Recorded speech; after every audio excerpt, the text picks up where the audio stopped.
Just for Men segment on the road. Today we are at Freeport Home Medical Equipment. We're hanging out here this morning with Steve Clement, who is one of the respiratory therapists out here. What we're talking about today is sleep apnea. What's the definition of sleep apnea?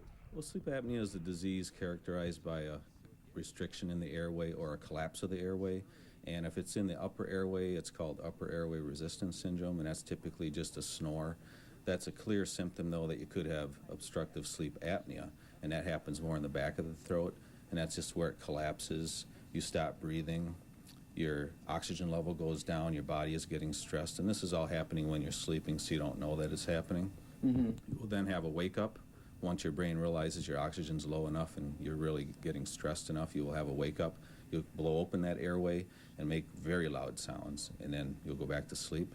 You'll start that whole series over again, so they call it obstructive sleep apnea syndrome for those reasons. Now, how much more prevalent is this in men than in women, and why is it that way? Well, based on some studies from around 2002 in Greece, about 4% of the adult population has sleep apnea is men, and about 2% is females. And the reason that is because of our body.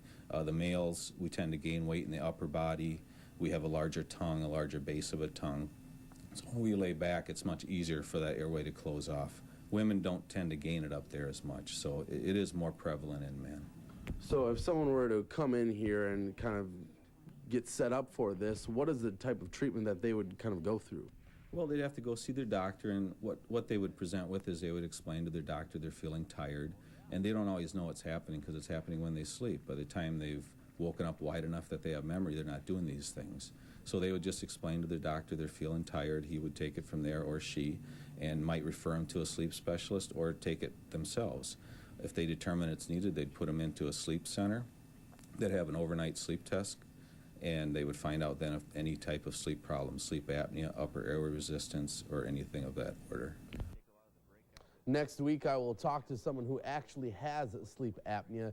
It's pretty interesting to hear how he found out he had the complications. I'll also show you the treatment options in next Friday's Just for Men segment. Jeannie?